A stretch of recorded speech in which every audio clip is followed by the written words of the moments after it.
ಸ್ನೇಹಿತರೆ, ನೀವು ಜೀವನದಲ್ಲಿ ಒಮ್ಮೆಯಾದರೂ ಟ್ರೈನಿನ ಪ್ರಯಾಣವನ್ನು ಬೆಳೆಸಿರ್ತೀರಾ, ಆದರೆ ಅವು ಸಾಮಾನ್ಯ ಟ್ರೈನುಗಳಾಗಿರ್ತವೆ. ಸ್ನೇಹಿತರೆ, ಇವತ್ತು ನಾನು ಹೇಳುವ ಟ್ರೈನುಗಳನ್ನು ನೀವು ಕೇಳಿಸಿಕೊಂಡರೆ ಜೀವನದಲ್ಲಿ ಒಮ್ಮೆಯೂ ನೀವು ಈ ಟ್ರೈನನ್ನು ಹತ್ತುವುದಿಲ್ಲ.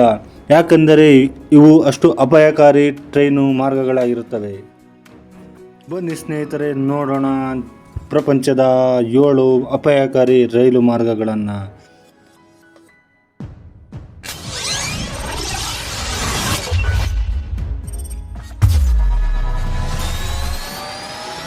Number 1, Maeklong market, Thailand. ಸ್ನೇಹಿತರೆ, ನೋಡುವುದಾದರೆ ಇದು ಒಳಗೆ ಕೂತಿರುವ ಯಾತ್ರಿಕರಿಗೆ ಸೇಫಾದ ಯಾತ್ರೆಯಾಗಿದ್ದು, ಹೊರಗೆ ಇರುವವರಿಗೆ ಅಪಾಯಕಾರಿಯಾದ ಮಾರ್ಗವಾಗಿರುತ್ತದೆ. ಸ್ನೇಹಿತರೆ, ನಿಮಗೆ ಅರ್ಥವಾಗಲಿಲ್ವಾ?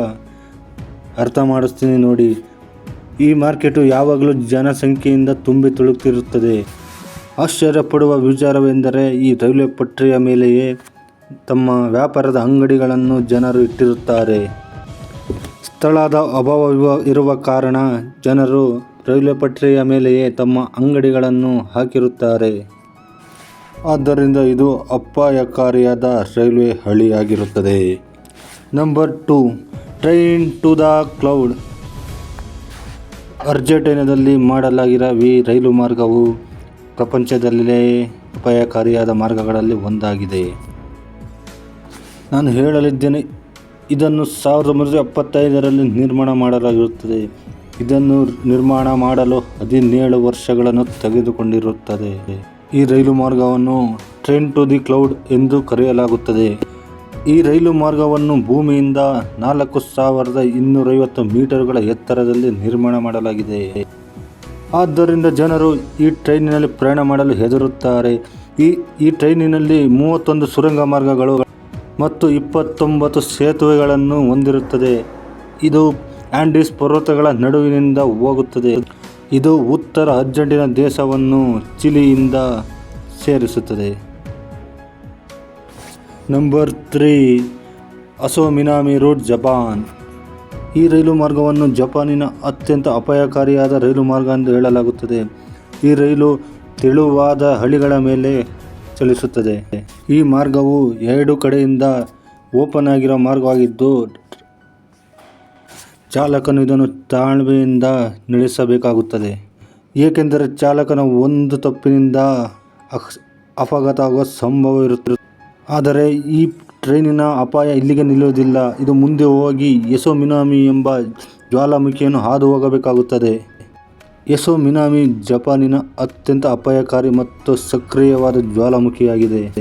ಆದ್ದರಿಂದ ಪ್ರಯಾಣಿಕರಿಗೆ ಪ್ರತಿಕ್ಷಣವೂ ಜ್ವಾಲಾಮುಖಿಯ ಅಪಾಯವಿದ್ದೇ ಇರುತ್ತದೆ. ಟ್ರೈನಿನಲ್ಲಿ ಪ್ರಯಾಣಿಸುವಾಗ ಜ್ವಾಲಾಮುಖಿಯು ಬೆಂಕಿಯನ್ನು ಉಗುಳುತ್ತಿರುತ್ತದೆ. ಆದರೆ ಇವು ಸ್ಫೋಟಿಸಿದರೆ ಪ್ರಯಾಣಿಕರನ್ನು ಉಳಿಸಲು ಯಾರಿಂದಲೂ ಸಾಧ್ಯವಾಗುವುದಿಲ್ಲ. ಮೇಲಿನಿಂದ ಹಾದು ಹೋಗುವಾಗ ಕೆಳಗೆ ದಟ್ಟವಾದ ಕಾಡುಗಳು ಮತ್ತು ಕಡಿದಾದ ಪ್ರಪಾತಗಳನ್ನು ನೋಡಬಹುದು. ಇವು ಎಂಥವರ ಎದೆಯನ್ನು ಎಲ್ಲೋ ಭಯವನ್ನು ಹುಟ್ಟಿಸುವ ಸನ್ನಿವೇಶವಾಗಿರುತ್ತದೆ. Number 4, Rameswaram railway bridge, Chennai. ಇದು ಭಾರತದ ಅತ್ಯಂತ ಅಪಾಯಕಾರಿಯಾದ ರೈಲ್ವೆ ಬ್ರಿಡ್ಜ್ ಆಗಿದ್ದು, ಇದು ರಾಮೇಶ್ವರವನ್ನು ಪೆಮ್ಮನ್ ದ್ವೀಪದಿಂದ ಜೋಡಿಸುತ್ತದೆ. ಅದಕ್ಕೆ ಇದನ್ನು ಪೆಮ್ಮನ್ ಬ್ರಿಡ್ಜ್ ಎಂದು ಕರೆಯಲಾಗುತ್ತದೆ.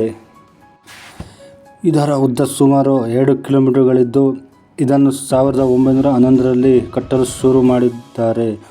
ನಂತರ ಇದು 1914ರಲ್ಲಿ ಪೂರ್ಣಗೊಂಡಿರುತ್ತದೆ. ಇದರಲ್ಲಿ ಪ್ರಯಾಣಿಸುವ ಪ್ರಯಾಣಿಕರು ಹೊರಗೆ ಇಳಿಕೆ ನೋಡಿದರೆ 4 ಕಡೆಯಿಂದಲೂ ಬರೀ ನೀರು ಸಮುದ್ರವೇ ಕಂಡುಬರುತ್ತದೆ. ಯಾವಾಗ ಆಕಾಶದೆತ್ತರ ಅಲೆಗಳು ಎದ್ದೇಳುತ್ತವೆಯೋ ಆ ಸಮಯದಲ್ಲಿ ಪ್ರಯಾಣಿಕರ ಉಸಿರು ಕಟ್ಟಿದಂತಾಗುತ್ತದೆ.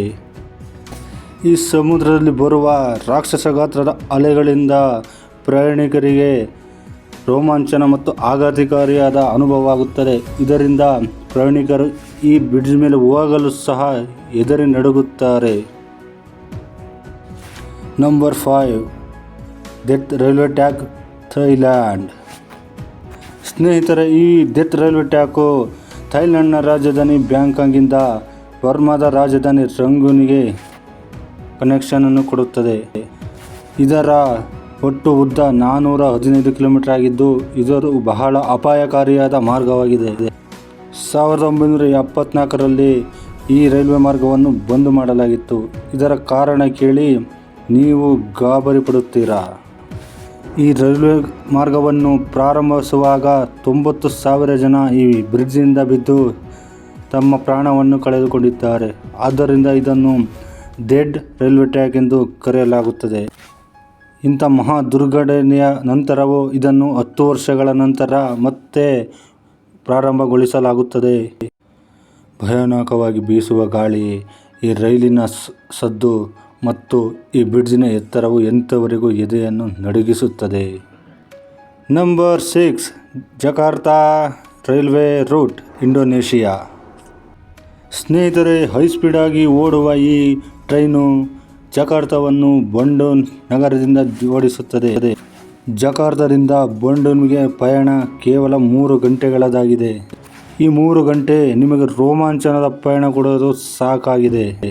ಸ್ನೇಹಿತರೆ, ಈ ರಸ್ತೆಯಲ್ಲಿ ಸುಂದರವಾದ ದೃಶ್ಯಗಳನ್ನು ನೋಡಸಿಗುತ್ತವೆ.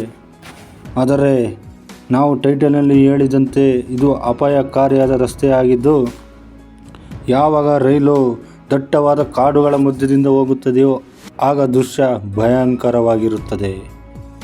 ನೀವು ಯಾವಾಗ ರೈಲಿನಿಂದ ಹೊರಗೆ ಇಣುಕಿ ನೋಡುತ್ತೀರೋ ಆಗ ನಿಮಗೆ ನೋಡುವ ದೃಶ್ಯ ನೀವು ಊಹೆಯೂ ಮಾಡೋಕ್ಕಾಗುವುದಿಲ್ಲ, ಅಷ್ಟು ಭಯಂಕರವಾಗಿರುತ್ತದೆ. Number 7, Devil's Nose railway, Ecuador. ಸ್ನೇಹಿತರೆ, ಇದು ಈಕ್ವೆಡಾರ್ನ ಅಲಾವುಚಿ ಮತ್ತು ಸಿಂಬಲ್ನ ಆಂಡೀಸ್ ಪರ್ವತದ ಮೇಲಾಗಿ ಸಾಗುತ್ತದೆ. ಇದರ ಉದ್ದ 12 ಕಿಲೋಮೀಟರ್ಗಳಾಗಿದ್ದು 1905ರಲ್ಲಿ ನಿರ್ಮಾಣವಾದ ಈ ರಸ್ತೆಯು ಇಂಜಿನಿಯರ್ಗಳ ಕಲೆಗೆ ಒಂದು ಉತ್ತಮ ಉದಾಹರಣೆಯಾಗಿದೆ. ಈ ರಸ್ತೆಯ ಒಂದು ಕಡೆ ಎತ್ತರವಾದ ಪರ್ವತ ಶ್ರೇಣಿಗಳಿದ್ದು ಇನ್ನೊಂದು ಕಡೆ ಕಡಿದಾದ ಪ್ರಪಾತಗಳಿಂದ ಕೂಡಿರುತ್ತದೆ. ಇದನ್ನು ನೋಡುತ್ತಿರುವ ಪ್ರಯಾಣಿಕರ ಜೀವವು ಗಂಟಲಿನಲ್ಲಿ ಸಿಕ್ಕಿಕೊಳ್ಳುತ್ತದೆ. ಇದನ್ನು ನಿರ್ಮಿಸುವಾಗ ಸಾವಿರಾರು ಜನರ ಪ್ರಾಣವು ಹಾರಿ ಹೋಗಿರುತ್ತದೆ. ಆದ್ದರಿಂದ ಇದನ್ನು ಡೆವಿಲ್ ನೋಸ್ ಅಥವಾ ದೆವ್ವದ ಮೂಗು ಎಂದು ಕರೆಯಲಾಗುತ್ತದೆ. ಈ ರಸ್ತೆಯು ತುಂಬ ತೆಳುವಾಗಿದ್ದು ಯಾವಾಗಲೂ ಜಾರುವ ಭಯ ಇದ್ದೇ ಇರುತ್ತದೆ. ನೀವು ಸಾಹಸಿಕ ಪ್ರಯಾಣಿಕರಾಗಿದ್ದು ನಿಮ್ಮ ಎದೆ ಗಟ್ಟಿಯಾಗಿದ್ದರೆ ದಯವಿಟ್ಟು ನೀವು ಒಂದು ಸಲ ಇಲ್ಲಿ ವಿಸಿಟ್ ಮಾಡಿ. ಜೊತೆಗೆ ಈ ವಿಡಿಯೋ ನಿಮಗೆ ಇಷ್ಟವಾಗಿದ್ದರೆ ಚಾನಲ್ನ ಸಬ್ಸ್ಕ್ರೈಬ್ ಮಾಡಿ, ಲೈಕ್ ಮಾಡಿ, ಶೇರ್ ಮಾಡಿ friend. Thank you so much.